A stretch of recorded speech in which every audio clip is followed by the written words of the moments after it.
Hey, what's going on, everybody? Welcome to my latest team preview video. Yes, I did find time to get it done today, this Saturday morning, before I go take off and head over to wherever my friends are staying by the beach. So I'm sure I'm going to have some drinks today, maybe hit up the beach, go to some spots. I'm looking forward to spending the day with my friends that are down here for this next week or so. But yeah, obviously, I'm excited. Thank you for tuning into this video again. Today I'm going to be speaking about the Denver Broncos. If you guys have not tuned into my team preview videos, a quick rundown. Basically, I'm going to look at the remaining cap space, notable players entering a contract year that have been on the team for the last few seasons.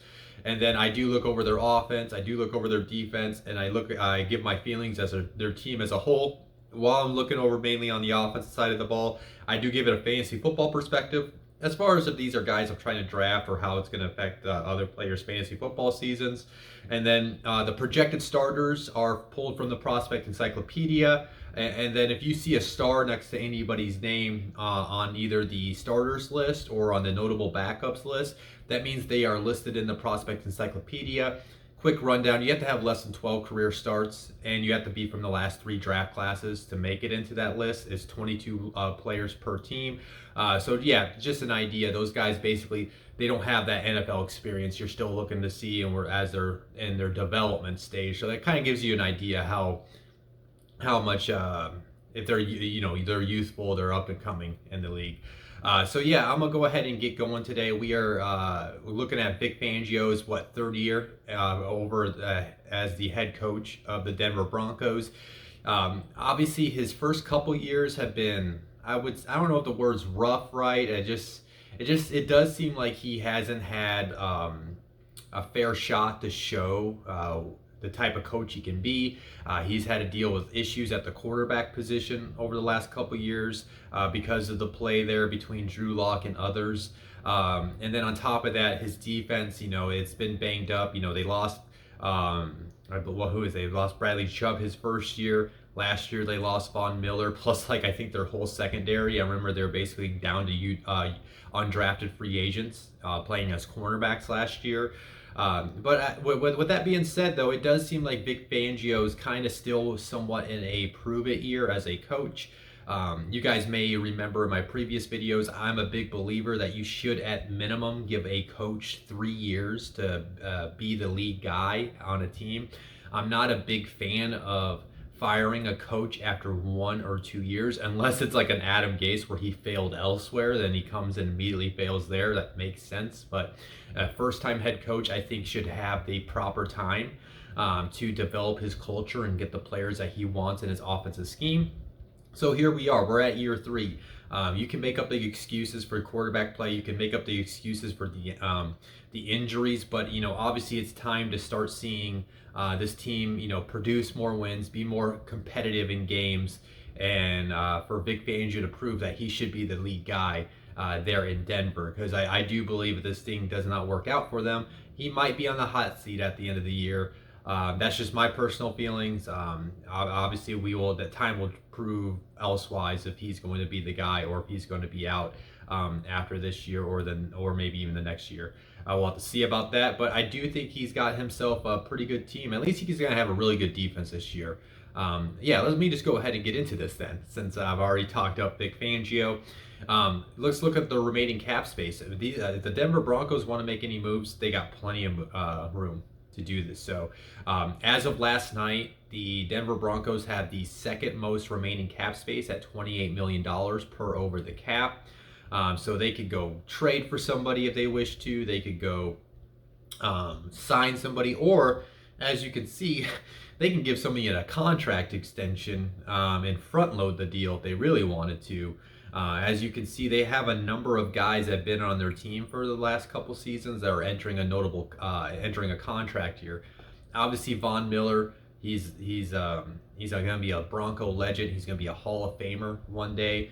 So you would think like they would maybe want him to retire as a Bronco, but he is coming off an injury. He's now in the age of, he's like 30 or 31 right now. So I can understand, they vested a top 5 pick in Bradley Chubb a few years ago. So I could see maybe they want to see how Vaughn is going to play after his injury. and maybe they can offer him some type of deal at the end of the year. But I think it comes down to, what does Vaughn want out of the contract, and then if Vaughn does indeed want to retire a Bronco, or if maybe he wants to go chase a ring with another team. But obviously, he's the biggest name entering a contract year for the Broncos. So it'll be interesting to see how his situation plays out. I just hope he's healthy. I'll talk about it, I'm sure, later. I just want to see a healthy season of Von Miller and Bradley Chubb coming off that edge together. Melvin Gordon, he's a guy I definitely don't expect him to give any type of extension to. They drafted Javonte Williams in the second round, so the writing's on the wall. Melvin Gordon won't be a Bronco more than likely after this season. Courtland Sutton's a really interesting one because he had a huge sophomore year, and then he did not even get to play in year 3 because he got hurt last year and had to miss the whole season. But he's got all the talent in the world, but obviously coming off an injury, you want to see if he's still the player he once was before it. So curious to see how his situation plays out. They could always let him play this year, slap the franchise tag on him, and figure out that situation. Alexander Johnson's been a really good linebacker for them ever since he came in to the league. Curious if they maybe try to work out a deal. They probably won't have to pay him much, but they do have some other guys in that linebacker room if they felt comfortable with him hitting the open market.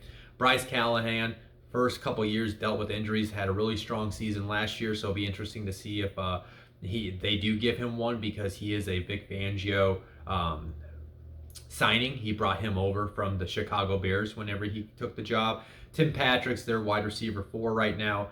They got invested picks in Jerry Jeudy, KJ Hamler, and then, like I said, Courtland Sutton's up there too. So, I mean, if they give Sutton a contract extension, they're probably going to let Tim Patrick go. Kareem Jackson's an older safety. They'll probably let him go. And then Malik Reed had a pretty strong season filling in for Von Miller last year, but I don't really see them giving him a contract extension. But that's a number of guys they can maybe work something out to keep them on the roster for the future. If not, they got a number of starters that will be on the team next year, and they'll have quite a few holes to fill between the draft and the free agency period. But yeah, I'm gonna go ahead and get this moving. This is the offensive preview section, and these are the projected starters from my boy Roy Countryman.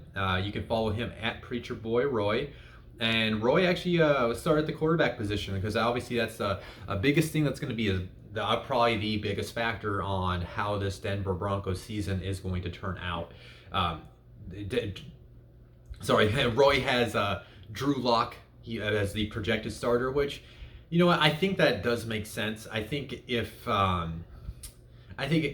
don't know how they're going to determine it, but obviously you want to go to they want to go with the best player who's been having the best training camp. But I think at the end of the day, you probably want to go with the young guy and just see what he has and give him the shot at the beginning of the season.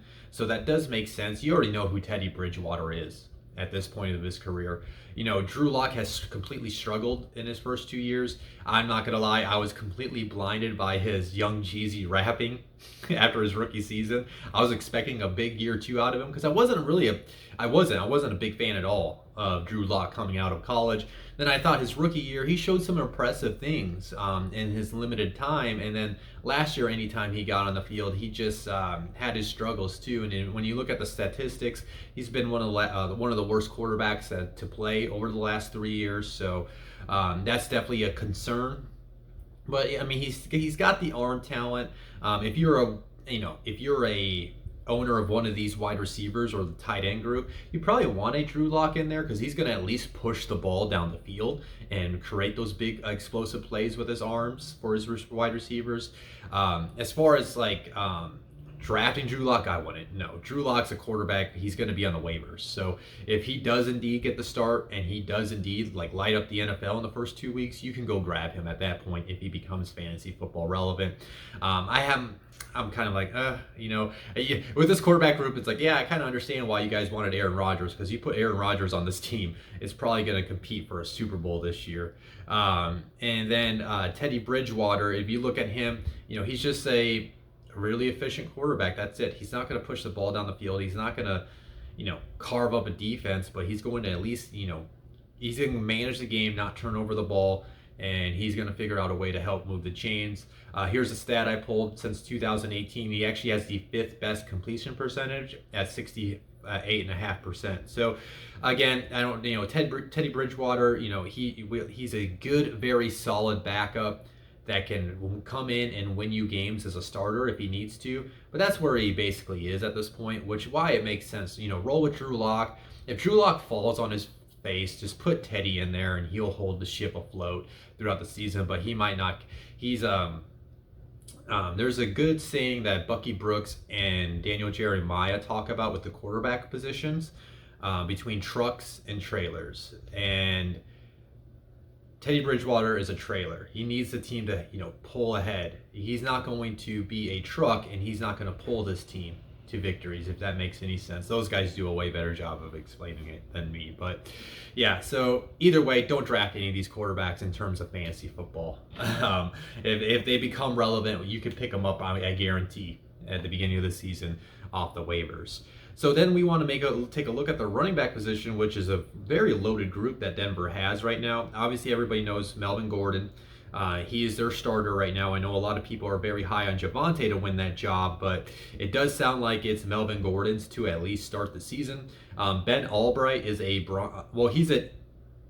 kind of focuses on Broncos stuff, but he's an NFL insider as a whole. But in terms of Broncos news, if he reports anything, that's who I trust. I try to find at least one insider per team that I know I can trust with information, and he's who I trust with the Broncos. And he basically said, don't expect, because there's some people that speculated they could cut Melvin Gordon, but as you know, they got $28 million in cap space. They don't need the cap space. They're going to just deal with Gordon on the roster this year. He's going to be that veteran that helps teach Javonte. So Melvin Gordon, and he's reiterated that the starting job is Melvin Gordon. So Melvin Gordon's their starter. Here's a good stat on him. Between all running backs, wide receivers, and tight ends, since 2018, he has the 8th most total touchdowns. He had 33. He knows how to find the end zone. Yes, he's kind of had a up and down last couple years between the holdout and adjusting to Denver and everything, but he's still been productive whenever he has been on the field. To me, Melvin Gordon is a guy I am willing to draft, okay? But to me, he's the guy, he's like that veteran that you draft to get you by in the first 8 weeks, because Javonte will be breathing down his neck, and maybe Javonte takes over that role at some point. So Melvin Gordon's a guy like I draft to go with maybe a Javonte, maybe you get both of them, or maybe another running back that's in the backup. I'm trying to think of somebody I talked about recently, somebody that's going to take over by the halfway point of the year. He's just to me, he's a spot filler. I'm willing to I'm willing to draft him because I know he will be productive when he's in the lineup. And then I just got to be aware that might be a chance by the middle of the year I'm going to need to replace him in the starting lineup. So just have a plan for him if you do draft Melvin Gordon. Javonte Williams, obviously, I'm kind of talking him up too. He's a guy where if you do draft him, he might give you some production at the beginning of the year, but he's one of those rookie running backs, one of those young running backs you stick on your bench. And like a Melvin Gordon, you leave the veteran in there to produce for you, and then once that young guy starts to get more touches and starts to produce within the offense, then you can slide in the rookie. So I totally get it if you want to draft Javonte Williams in the later parts of the draft, and he definitely is a high-end handcuff in the draft process. They also signed Michael Boone from the Vikings, so that's kind of telling that they might, maybe if there's a team that gets hurt at the running back position, maybe they offer something for Gordon, because it'll basically be a one-year rental. And then Royce Freeman is a guy that has been brought up in trade talks as well out of this group. But overall, pretty deep, one of the better running back groups in the league. Now you take a look at their wide receivers, and this is something I really like too, this is right here. They got a great set of 3 wide receivers. Actually, their 4 wide receivers are very strong. Cortland Sutton is going to be that guy that can work the boundary. He can be a red zone threat. He has a great catch radius, and he'll go up and win 50-50 balls. This is basically his year 3. He missed last year's season, so maybe he has that year 3 boom I always talk about, because he technically did not get it last year. So Cortland Sutton's a guy I'm definitely willing to draft in this year, because I think no matter who's at the quarterback, he's going to be able to see a bunch of targets, and I think he can get those touchdowns because of his red zone ability. Jerry Jeudy is an absolutely electrical route running technician, and I cannot wait to see him in year 2. There's a lot of good stuff coming out of camp about him. He did deal with his drops last year, but as long as he gets that figured out, the guy's going to be an absolute stud at this level. And I like the potential tandem that Cortland Sutton and Jerry Jeudy can be, especially with Sutton returning this year and Jerry Jeudy being more comfortable within that offensive scheme. And then KJ Hamler's that absolute burner. He can take the top off the defense at any given moment with his electrical speed, with his speed, with this burning speed that he has. And then Tim Patrick's just a really solid guy at the wide receiver position. He might not be the sexiest guy, but he gets the job done and he knows how to find the end zone. And if if any of those guys were to get hurt in front of him, as we saw last year, he can be a good solid like wide receiver 3 for you on your roster. But that's based on injuries to those guys within the wide receiver room. But overall, like I would draft Sutton. I wouldn't hesitate. Wouldn't hesitate to draft Jeudy. I wouldn't draft Hamler or Patrick. But if something were to happen to Sutton and Jeudy, I would definitely take it. I would definitely take that in consideration. But overall, I really like how their skill sets complement each other. Sutton brings that big body presence within the room. KJ Hamler, he can kind of he brings the safety's eyes on him because at any given moment they can send him on a go route and he can run past pretty much any D-back in the league. And then Jerry Jeudy, if you're not attached to that guy's hip, he's going to create so much separation for the quarterback. He's going to be wide open. So you just got to like how their skill sets will mesh with each other when all 3 players are on the field. And I think you can even throw Tim Patrick on there and go 4 wide receiver sets and spread out the defense and allow those guys to get open because of their route running ability. I really like what they got going on there. And then you sprinkle in their tight ends that I like. Noah Fant is a guy that's entering his 3rd year, I believe. Yeah, he's entering his 3rd year, and I'm expecting a huge year out of Noah Fant. And he could potentially be a tight end 1 because of his playmaking ability. He probably is the fastest tight end in the league. We seen it, was it last year or it was the end of the previous season where he caught like a slant route and then he took off for like a 60-70 yard touchdown outrunning everybody. Here's a good stat on him. He actually has the 9th most yards per reception by a tight end. Since 2018, he gets around 12.11 yards per reception. So he's very productive when he has the ball in his hands. But obviously, it's hard when they have that many wide receivers. But obviously, if he can get a steady amount of targets per game, this is a guy that's like a tight end 2 right now, borderline tight end 1, and if he gets a steady target amount every game, he can be a tight end 1 for you. He's definitely one of those guys at the back end of the draft. If I miss out on like a George Kittle, a Travis Kelce, this is a guy I'm trying to get my hands on and see if I can get great value out of him. And Albert O, their backup tight end, that guy's good too. So they can even bring in the double tight end sets and attack them through the pass that way as well. So I like what they have as far as their skill position players. It's something that can lead to a very highly productive offense that's always going to work their way down in the red zone. Again, it's going to come down. How does their Drew Lock or Teddy Bridgewater play? And they got a decent offensive line. Obviously, Garrett Bowles turned around his career, one of the best left tackles. Dalton Reisner has been a very good lineman since he entered the league. Graham Glasgow, yeah, he's just got to stay healthy. But if he's healthy, he's a decent guard. Bobby Massey, we'll see if he can bounce back his career coming from Chicago. And they got a number of young guys as backups. And then they got Quinn Miners, my boy, Roy's boy, actually, from Wisconsin, University of Wisconsin Whitewater, D3 school. He has been projected as their starting center. So if this line can come together and if they can stay healthy, they definitely got a line that can open up holes for the running game, and they definitely have a line that can give their quarterback just enough time to throw the ball. And again, I like their backups between Lloyd Cushenberry. He might even win the job between him and Quinn. It'll be interesting to watch how that battles out. Natane Muti was a guy I liked in his class. So yeah, they definitely have some good backups as well. So overall, I don't really have to repeat it too much, but I really love the defense. I really love this offense outside the quarterback position. I really do. I mean, they got a number of running backs that can hand the ball off and deal with if injuries happen. They got one of the better sets of 4 wide receivers in the league, and they got a good side, 2 tight ends, and they got a decent offensive line. So they have everything they can ask for in an offense for their quarterback. This is Drew Lock's prove it year, and if he doesn't prove it, then they're going to have to be in that open market again for after the season for an Aaron Rodgers. Or I mean, we got to figure out his legal situation, but if his legal situation is figured out sooner than later, I mean, this is a spot where if you drop Deshaun Watson in this offense, it could be scary as well. So, as you can tell, I'm talking about other quarterbacks, so I'm very down on how this quarterback play will be for Denver this year. But even if it's adequate, they'll be able to move the ball, and it'll be at least satisfying for fantasy owners of those skill position players. Yeah, and then moving on to their defense, they have just as a strong defense as they do as an offense. So I can understand why people were very high on getting them a very good quarterback so they could be one of the better teams in the league this year. But yeah, again, this is projected starters for my man Roy Countryman. Please go follow him at Preacher Boy Roy on Twitter. And yeah, let's take a look at their defense. Their defensive front's very good.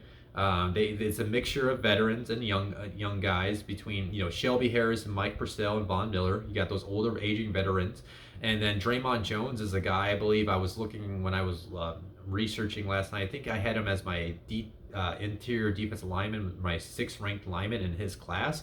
So I'm pretty high on him as far as becoming a good starter in this league, and I think he could flash his ability this year. And then Bradley Chubb's an absolute stud, and if that group can stay healthy, man, they're going to dominate the trenches. They're going to be able to help stop the run.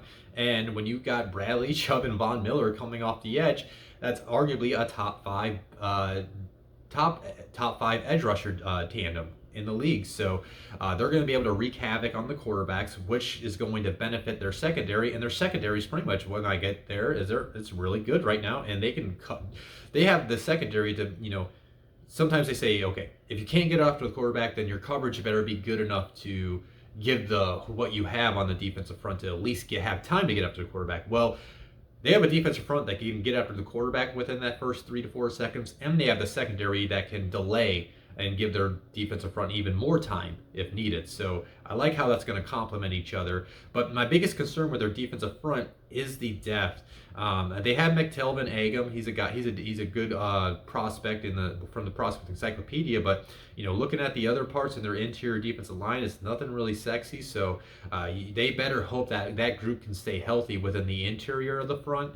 Because if the interior of the front starts to get picked apart with injuries, that's when it's going to open up holes for teams to run all over them.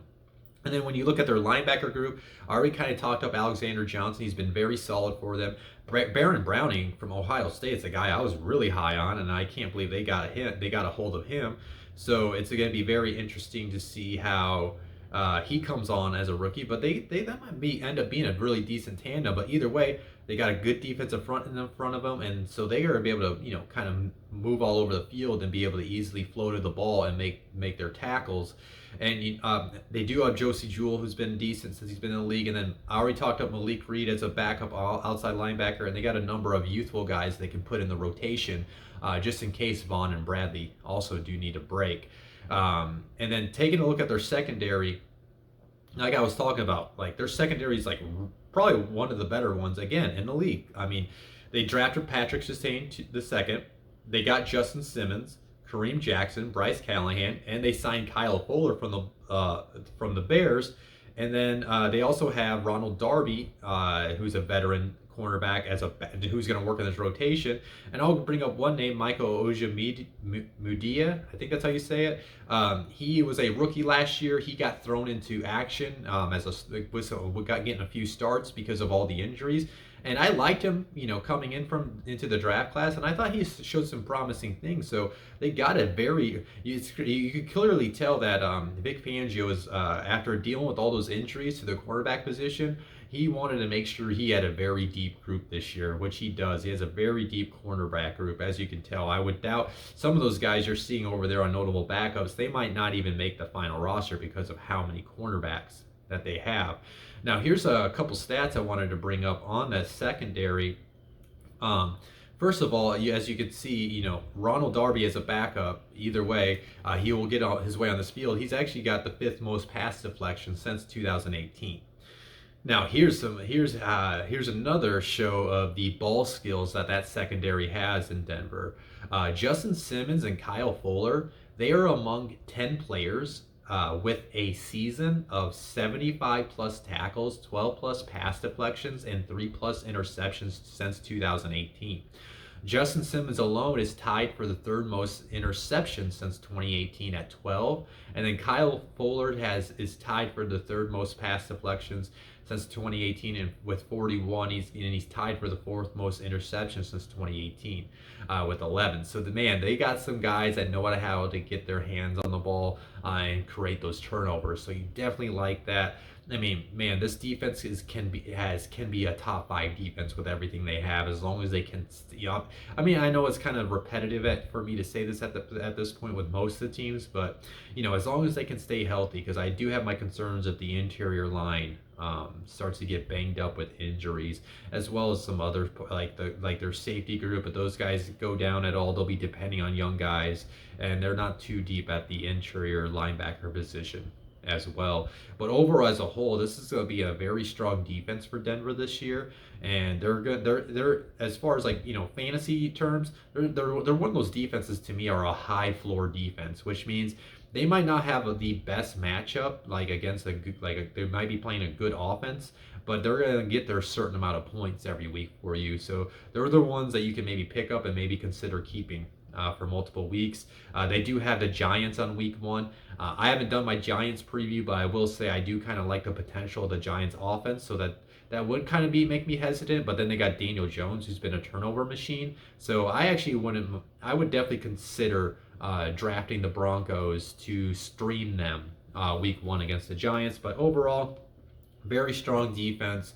They got all the potential to be a top 5 defense as long as these guys can stay healthy this year. Now, overall as a whole, this team has all the capability and all the talent to push for a wild card spot. There should be no reason outside their quarterback play that they should not be within the mix to make it to the playoffs as we get to the back end of the year. I think this team on the offensive side of the ball has playmakers that can complement each other off their skill sets between their running back group, their wide receiver room, and their tight end group. But it's going to come down to if it's going to be Drew Lock or Teddy Bridgewater, can they be efficient with their play? Can they elevate the others? And can they, not put their defense in a bad position with turnovers? So that's what it's going to come down to for success for this Broncos offense. They have everything to be one of the best offenses in the league. But if the quarterback play is below average or even probably average at best, it's not going to be exciting to watch, to say the least, because you know how much potential this offense holds, but they're letting you down every week because of how bad the quarterback play is. That's my biggest concern with that side of the ball. Their defense, like I just mentioned, it can be a top 5 defense. They have playmakers on all 3 levels of the ball with Bradley Chubb, Von Miller, and then Patrick Surtain, I think, can come in and be a playmaker right away. But they also, like I just talked about, Kyle Fuller and Justin Simmons can be playmakers as well. And I'm excited about the growth of Draymond Jones too. So that's a defense that can help bail out their offense. To me right now, because I'm not the biggest believer in Drew Lock, and I like Teddy as a person, but he's just a good, solid backup that can be a starter if needed. To me, this is a team that's going to either be they could finish as low as 6-11, 7-10. But if the quarterback play is if Drew Lock can be the quarterback that they wish him to be, this team could be like a 9-8. 10-7, 11-6 type of team and squeeze into the wild card spot. I do not believe that they can win the AFC West because of Patrick Mahomes and the Chiefs. But if they were to get a really good quarterback, maybe I might. to think that. That's how highly I think of their defense and the offensive playmakers they have.